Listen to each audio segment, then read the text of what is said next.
When I was 6 years old, my family and I went to Afghanistan. We lived there for 5 months, and my dad did aircraft maintenance on airplanes used for medical emergencies. After the 5 months, we returned back to North America for 1 year, where my parents trained for the long-term trip to Afghanistan, doing things such as practicing more of the language or giving me a third sister.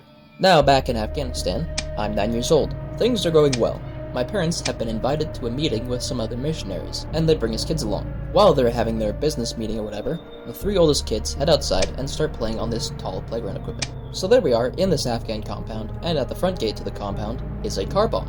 I remember as a kid describing the sound as 10 generators going off at the same time. I saw a wall crumbling down and then hid behind a bush, as my older sister climbed to the top of the playground equipment to retrieve our younger sister. Our dad showed up at the door of the building, motioning for us to go to him and stay low. I cut my hands crawling on broken glass, but we made it inside.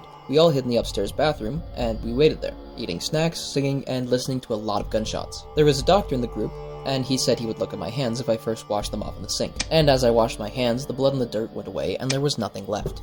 There were no scratches or cuts or anything left on my hands. After however long, the Afghan police find us and bring us out through the back door. We get some very dramatic pictures taken as we move behind this red generator thing, and a little bit later a friend of ours photoshops it to look like we're trying to run away from a giant cat. Then eventually some vehicles come in and drive us out.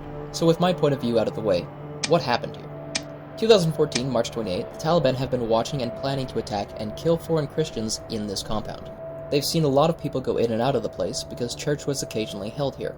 Possibly looking over into the yard from a nearby building, such as this, they had seen people arrive, and once it seemed like no one else would be arriving, they decided it was time to attack. 5 terrorists rolled up to the front gate in a car bomb. 4 get out and head to cover, and the 5th guy detonates. This car bomb was something special. The Taliban managed to get their hands on a car loaded with very potent American-made liquid explosives. The explosion left a 5-foot crater in the concrete where it was. The front gate and door were vaporized. The second gate broke off of all of its hinges, and the entire gate bent inwards. It probably should have fallen over, but an angel was standing on the other side of the gate holding it up. The Taliban could have just gone up and pulled it down, or go through this door, which was not locked. All of the glass throughout the compound shattered. Even this back door's window, on the opposite side of the building from the explosion, and on the 2nd floor. Now let's talk about shrapnel. It's little bits of metal, or whatever an explosion can kick up and throw outwards at incredible speeds. That's essentially what a frag grenade does, and why it's lethal. So here's a vehicle on the opposite side of the gate from the car bomb, and here it is afterwards. The largest piece of the bomb we could find was this part of the wheel, and yes, my dad did hang it on the wall with a cool plaque. Another piece of shrapnel made it much further. Several blocks away, another missionary worker is in her house, at the sink doing dishes or something. She suddenly gets the urge to move to somewhere else in the kitchen, and just as she does, something crashes through the window and lands in the sink. What is it? Why, it's 2 pieces of the engine block spontaneously welded together. This explosion collapsed the wall on the other side of the street. The only reason the wall the car was in front of didn't disintegrate was because it recently had more concrete added and had been reinforced with chicken wire, which helped spread out the force of the explosion across the whole wall instead of focusing it on a smaller area. So where were my 2 siblings and I during all of this?